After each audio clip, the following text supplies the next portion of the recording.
Now, I am not sure what you believe to be true about life, God, the universe, science, how we got here, the Big Bang, or any of the theories about life. But let me tell you something. I believe that I am one of God's favorite children. I actually think that we all are God's favorite children. And you'd think that by now, I wouldn't get worried when things don't go my way, right?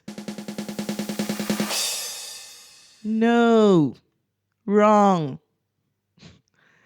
I just haven't reached that stage yet. I think that, honestly, that's the final boss level stage of personal growth, which I will get to.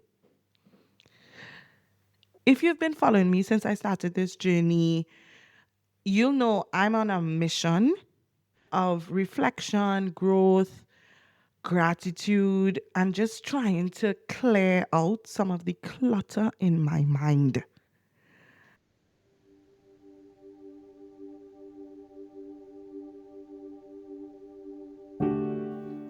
So, you know that moment when you look around the room for the adult and then you realize it's supposed to be you?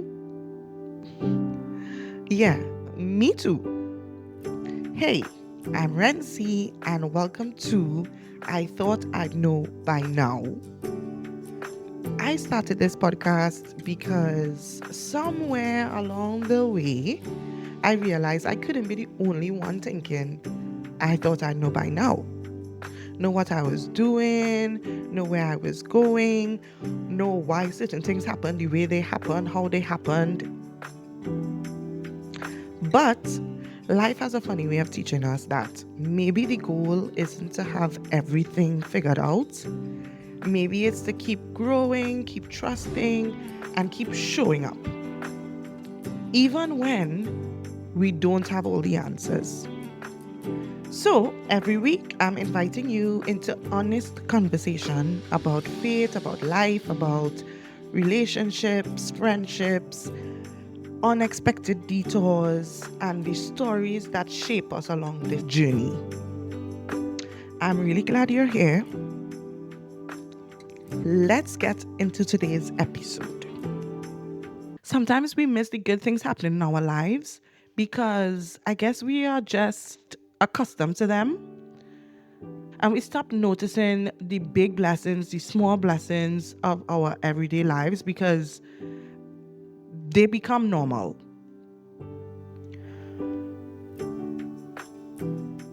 I'm living so many answered prayers right now, and still I get frustrated when things just don't go my way.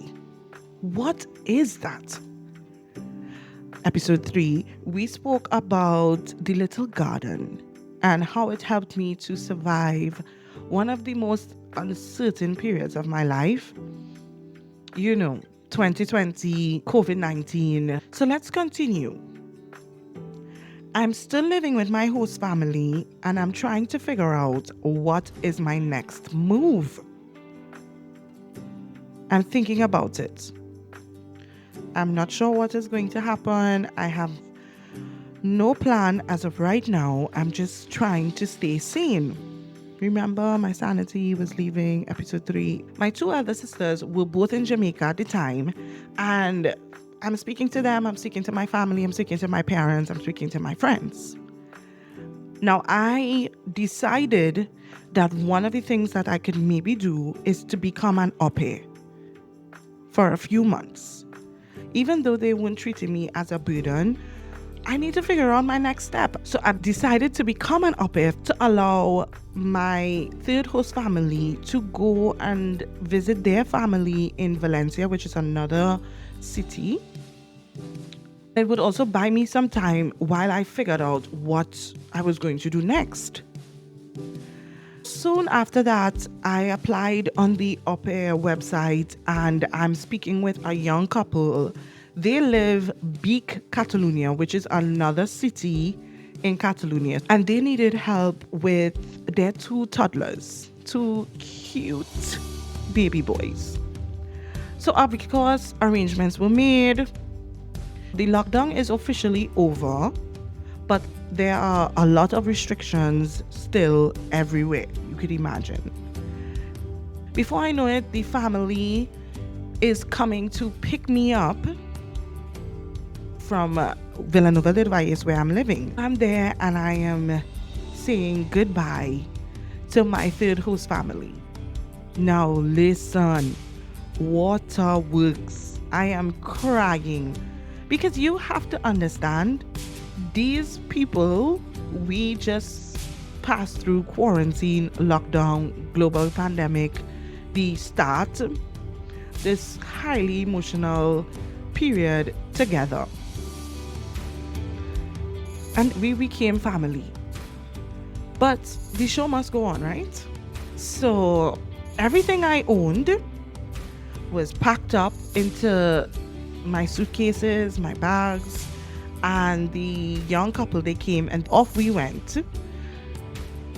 Be Catalunya, here I come, right?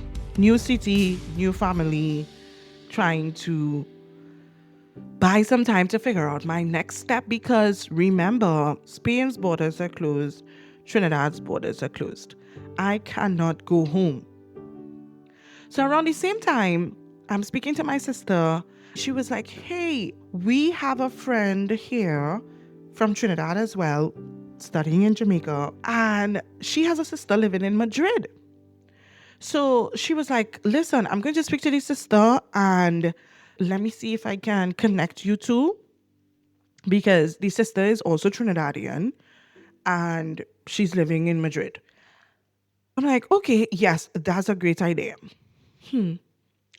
This is when I was introduced to Cariana. Cariana is my sister here in Spain. She is my baby girl. She is my boo thing. That was the initial start of Cariana and I's relationship.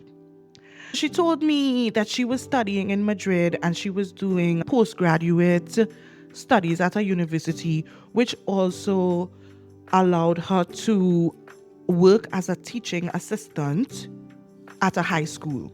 It was a 4-year program. She told me about the bilingual studies. I qualified because I had the necessary requirements. So I applied.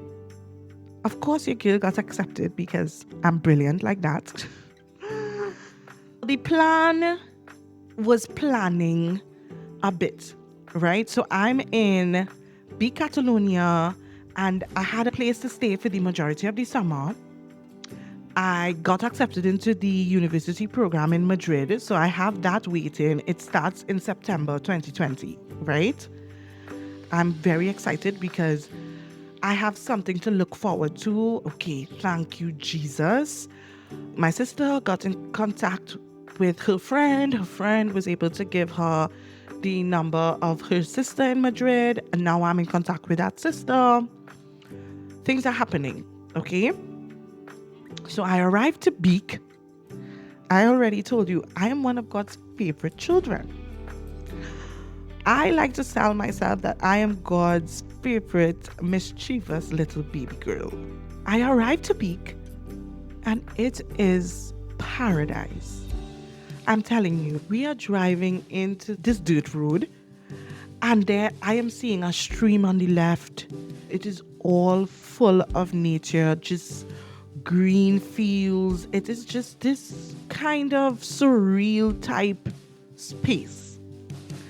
The young couple, they were organic vegetable farmers. What? Okay, great, amazing. I am there. I am with the kids from 8 to maybe 4, something like this, right? And they want their kids to be outdoors. They want them to jump in muddy puddles. They want them to go play in the dirt. So we are outside all the time. There are dogs. I love dogs. There are cats. I love cats. There are chickens, geese. I'm telling you, everything is just like, wow. You wake up in the morning and it's birds singing. I am just in nature. It is peaceful and I can breathe fresh air. You remember that bliss that I spoke about in episode 3, that I was in bliss the 6 months before COVID-19 happened? It had returned. I was in that space. I am thanking God. Wow, I cannot believe that you put me in this space to prepare. I felt like it was okay, you need to organize your life before you make the big step, the next big step that you were supposed to take. I loved it. I love being outside. I was outside with the toddlers, and even in my own personal time, I was outside reading, listening to music, taking long walks. Next door to the family, there is the family's house. They have a huge pool. They have horses. I couldn't believe that this is where I would be during the summertime. I am calm and in preparation mode. I am in the space to prepare myself for what is coming next. Madrid is getting closer and closer. Now, why it's a bit scary for me is because Ecuador, I lived with a host family. Barcelona, I lived with 3 host families. Madrid is all me, but God had already placed the right people in my path. He placed Cariana, he placed this family. I was preparing myself. Beautiful experience in Catalunya. I was able to journal every day. I'm writing, I'm walking. I got the opportunity to visit France with this family, and also they had a beautiful vacation house, Costa Brava, which is on the coast of Barcelona, and we went there twice. It's another type of paradise. I just started to feel like myself again after this period of uncertainty during quarantine, and then having to try to figure it out, and then living with this family. I am Rency back, and I am blissful. I know exactly what is my next move, and I just need to get it done. September the 1st, 2020 is the day of my flight to Madrid. September comes, and the family is dropping me off at the Girona airport. Of course, waterworks again, crying. I cannot control my tear ducts. I am naturally very emotional. I am the emotional one in my family. I cry easily. And I love that about myself. I have grown to love that, and I like it. I think it was a gift from God that He gave me all this empathy in my heart, and I just have to learn how to navigate this life with all my emotions. I am now heading to Madrid. Now, the last time I'd been in an airport, things did not go exactly as planned, if you remember. That's in episode 2, and if you don't know what happened, go listen to episode 2. But this time I was ready. I was nervous, of course, but I am ready. I didn't know exactly what was waiting for me in Madrid. I had to make all the arrangements on my own, but I knew that I wasn't alone.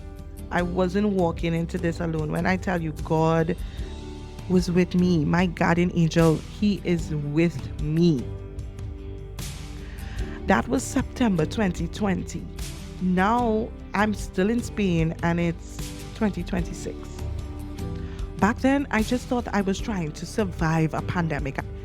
In Vilanova del Valle, I was just trying to survive, and we spoke all about the uncertain moments that I had during that entire period of lockdown and quarantine. And I thought I was just trying to figure out where I was going to live, literally, because I didn't know. I couldn't stay at the third host family's house forever. I thought I was trying to get from one chapter to the next, honestly. I was just buying time. what I couldn't see was that God was already preparing the path ahead for me. He put me in this space where I remember thinking that this is where I need to be. This is the perfect place where I need to be to prepare myself for the next chapter. So he was just there preparing me for the path ahead. He was putting me in contact with the right people, giving me the right opportunities, giving me the right ideas, just putting me in the right place and the right timing. He was just orchestrating, even when I couldn't see it. I think that's an important lesson for us to remember. Sometimes the season that feels like the most uncertain moments is actually some type of preparation. Now, I feel like the uncertain moments that I was having was a mini preparation for the full preparation. Me getting the blessing of my sister, knowing a friend, putting me in contact with her sister, getting me to apply for this postgrad studies that would allow me to work and study for 4 years in Spain, and then meeting this family on the website to be an au pair, figuring it out. Sometimes the waiting season is, I think I heard somebody say one time, the waiting season is the planting season. And sometimes while you're out busy worrying about how things will work out, God, in his infinite love and mercy, is already working out everything for us. And 6 years later, I'm still here in Spain. I am still growing. I am still learning. I am still being consistently surprised by life. And throughout those 6 years, losing friends, losing family, it is a constant learning process. Still just being so surprised by life and big and small things that affect our life. And every time I look back, I find another answered prayer I forgot to think about or I forgot to count. Sometimes I read journals that I had from years ago and I'm like, wow, me writing to my Heavenly Father and then saying like, oh my gosh, I have this, oh my God. And in the moment I give thanks. I thought I'd know by now to remember all the beautiful answered prayers, but we forget because we get complacent. This is our lives. And we just forget the goodness of God sometimes. I think that moment in Catalunya that God allowed me to prepare for what was coming next.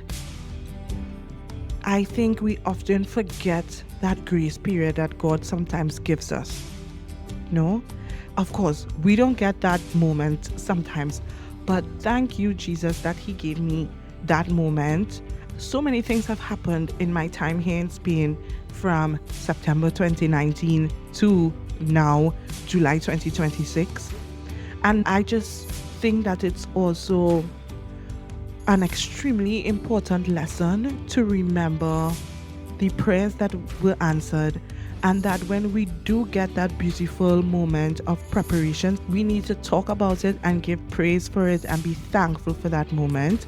And I am sure that when you look back at your life and look back at certain big moments that you had, sometimes you can see where there was a preparation period, and sometimes the preparation period isn't as calm. My uncertain moments in Villanova del Valles, where I was feeling completely mad, but then slowly coming out to try to prepare and put myself in the right space to start planning again. And then having a plan and then having this moment of preparation that was perfect. I'm sure if you look back, you would see different moments of preparation in your life. you can see, oh my gosh, if I didn't prepare, if I didn't have that moment, if I didn't have that conversation, if I didn't have that realization, maybe the results would have been different. Sometimes we forget that preparation is part of the blessing. I spent so much time focused on survival and surviving lockdown and surviving not losing my brain. And even though I initially thought that Beak was just a place to stay to buy time before I needed to go to Madrid, it became such a huge part of the process. The peace that I was allowed to have, the nature, the slower pace that it had, the time that I was able to journal, the friendship that started with Cariana, the acceptance into the university program, all of it became part of preparing me for Madrid. So sometimes we're so focused on the destination that we don't realize the preparation is part of this amazing blessing. And I thought I was just waiting. When I planned to go to Beak, I thought it was just okay to buy time. And looking back, I was just being prepared. And I remember feeling in the moment that, okay, this is the moment when I need to prepare myself. We learned that in episode 2 that every pause or every setback is not a delay. And I thought my life was on pause. I was so in a moment of such uncertainty.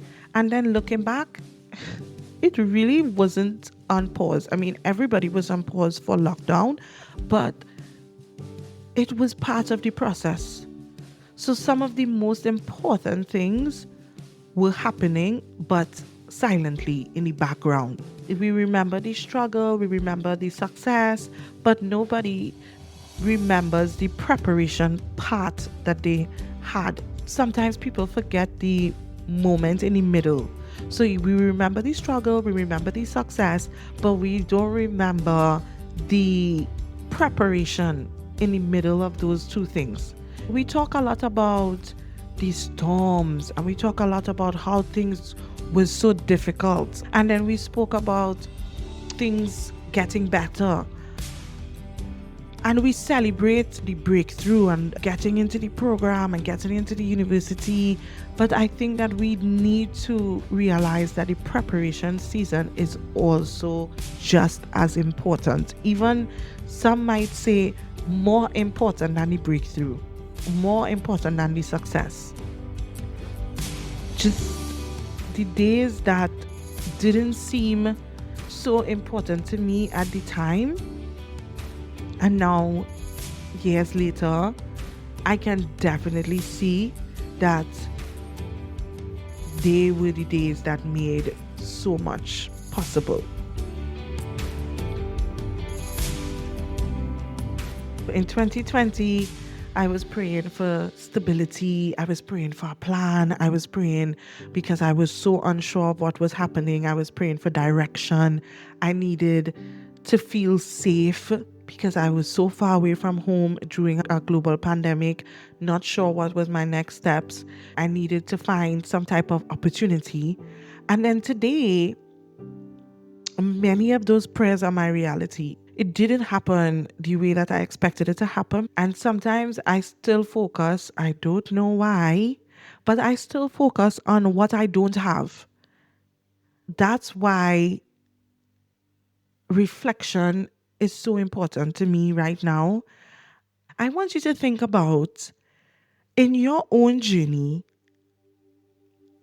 something that you haven't thought about in a really long time. Maybe it was a conversation, maybe a friendship, maybe it was a job you almost didn't take. It could be a number of things. It could have been a relationship that didn't work out, a prayer that you forgot you prayed, because this is why I love journaling, side note, because I write so many things down and I journal to God. I have different types of journals, but one of my journals are me writing to God consistently. And one of them is from 2019. It ended. I had to start again. So it could be a prayer that you forgot you prayed for, a random person who just came into your life at exactly at the right moment. And at that time, it probably didn't seem like much.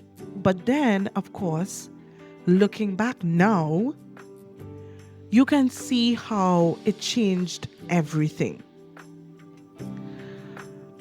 So I really need you all to just think about it. You can comment it, you can mention it, you can send me a private message like some of you guys do. I notice within myself is that we can become so busy asking God for the next thing, preparing for the next thing, planning for the next thing, that we forget to thank Him for the things that He already did. And so I want you to think about that moment. Not the success, not the failure, but the moment in between that was preparing you for the breakthrough.